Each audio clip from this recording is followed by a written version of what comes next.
فبأي آلاء ربكما تكذبان نحمده ونصلي على رسوله الكريم أما بعد فقد قال الله تبارك وتعالى في القرآن المجيد أعوذ بالله من الشيطان الرجيم بسم الله الرحمن الرحيم ذلك الكتاب لا ريب فيه هدى للمتقين وقال النبي صلى الله عليه وسلم الہی رونق اسلام کے سامان پیدا کر الہی رونق اسلام کے سامان پیدا کر دلوں میں مومنوں کو الفت قرآن پیدا کر صدر محترم اسٹیج پر رونق افروز بزرگان دین اور حاضرین محفل آج کس محفل میں اور آج کس مبارک اجلاس میں میرا موضوع سخن دنیا کے سب سے پاکیزہ اور مقدس کتاب قرآن پاک ہے ہمیں چڑھتے سورج کی طرح یقین ہے کہ اس کا ایک ایک حق سچا اور صادق ہے وہ قرآن پاک جس کی زبان مقدس بیان مقدس اور جو فصاحت و بلاغت کا ٹھانے ہمارا سمندر ہے جس کے متعلق ارشاد ربانی ہے کہ قرآن وہ کتاب ہے جس کا صادق اور برحق ہونے میں کوئی شک و شبہ نہیں اور جس کے بارے میں محسن انسانیت حضور پاک صلی اللہ علیہ وسلم نے ارشاد فرمایا خیرکم من تعلم القرآن وعلمہ تم میں سے سب سے بہتر وہ شخص ہے جو قرآن کو سیکھے اور سکھائے دعا کیجیے خداوند قدوس ہم سب کو قرآن پاک کے دور سے مالامال فرمائے آمین نوجوان دوستو قرآن پاک رب ذوالجلال کی طرف سے عطا کرتا وہ عظیم تحفہ ہے جس نے 23 برس قبل مدت میں وہ پورا عالم میں انقلاب برپا کر دیا کہ بڑے سے بڑے فصحاء علماء ادباء اور شعراء حیران و شرط رہ گئے جن کی آیتوں گزر کر پتھر دل موم ہو گئے دوستو یہی وہ قرآن ہے جو آتی دنیا تک کے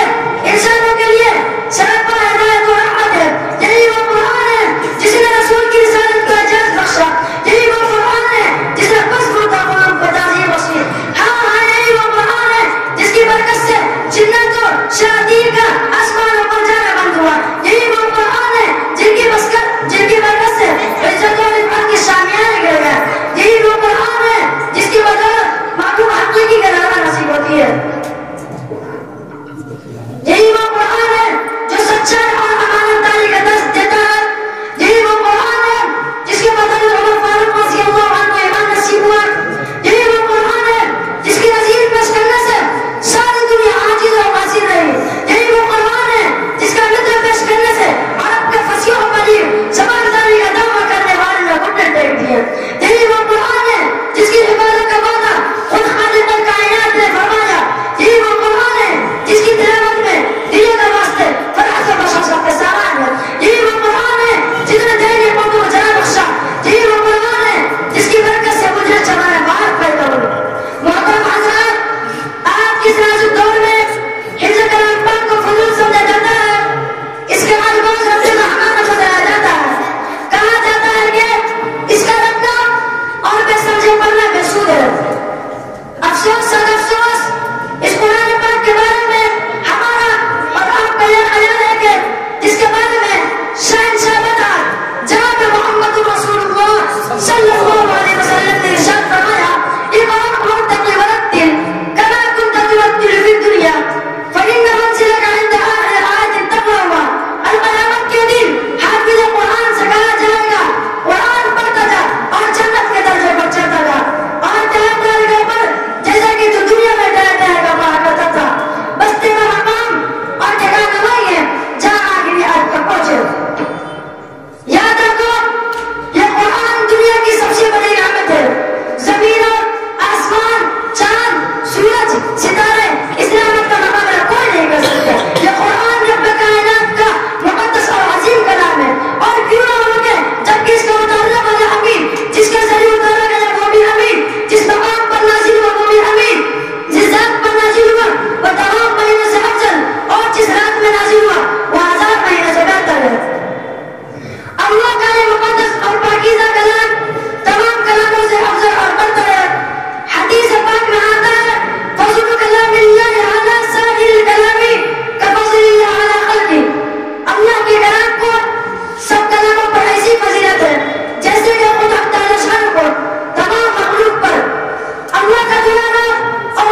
توفیق نصیب فرما وما علینا الا البلاغ.